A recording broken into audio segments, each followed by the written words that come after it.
Jerry Fast Feet Fontanez, who now has his headquarters on 1717 Broadway, grand opening May 14th. It's my 5th location, first one being in the Bronx, Zariga section.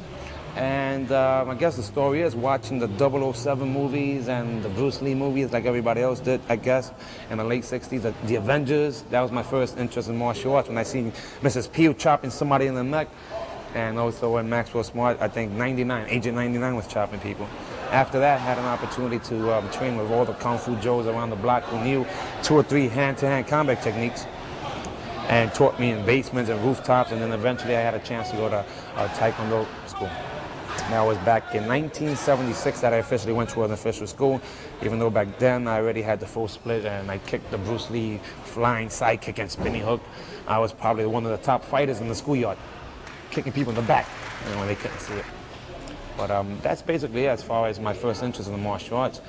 The first school that I opened, I started this crazy idea called New York's Finest Karate Academy. This was this idea that I had, and I had a chance to get a black and white photo, put it on a piece of paper, Xerox it, stencil out New York's Finest Karate Academy, and borrow 3 times a week a Head Start.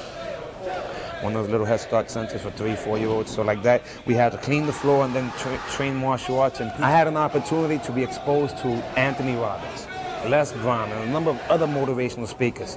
Top coaches like Pat Riley and John Wooden, Coach John Wooden. And basically, I believe in modeling, following what's successful. Like people have emulated me in areas, I've emulated some of the top people in the non-martial arts field.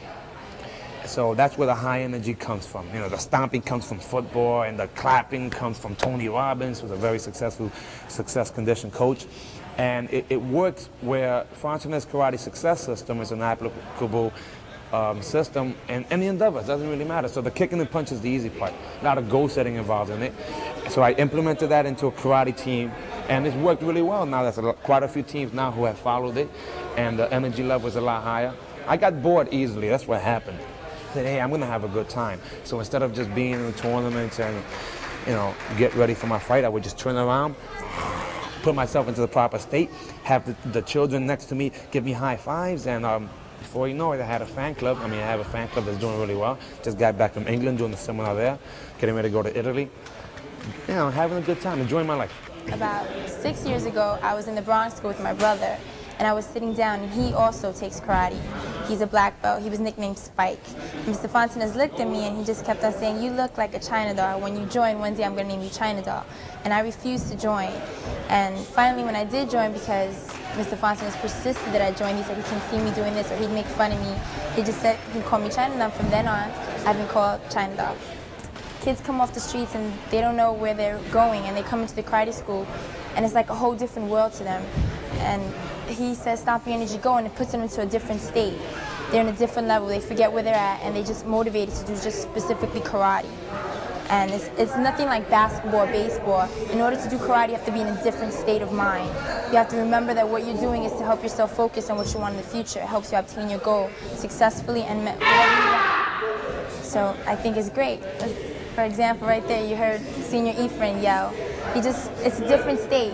You just let it all out. You can go crazy if you want. You can do whatever you want on the floor. We use the concept called fake it until you make it. Just do whatever you want. Yeah, I think it helped me shape my life into what I want to do. And it's helped me build a lot of confidence in myself. I feel that with whatever challenge I have to take on, I can do it basically as a karate. It helped me believe that whatever I want, I can get if I stick to it.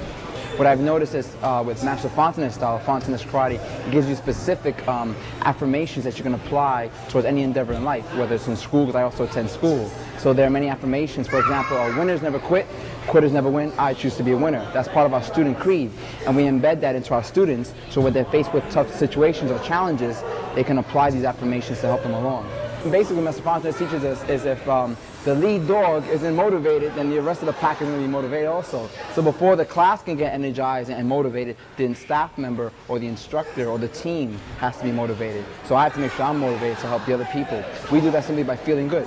Yes, the techniques, one that you saw earlier was called follow the leader. Master Fontanez originated that because many times when you're explaining things over and over and over again, people don't really understand. So when you demonstrate and you lead by example, getting back to that whole affirmation, leading by example, the students are able to pick up a little faster, and it makes it easier on the instructor where he doesn't have to talk all day and lose his voice. You understand? So it's more of a just follow me and have fun. The message is, Jerry Fontanez grew up in the South Bronx via Spanish Harlem. If he can be on Broadway, anything is possible.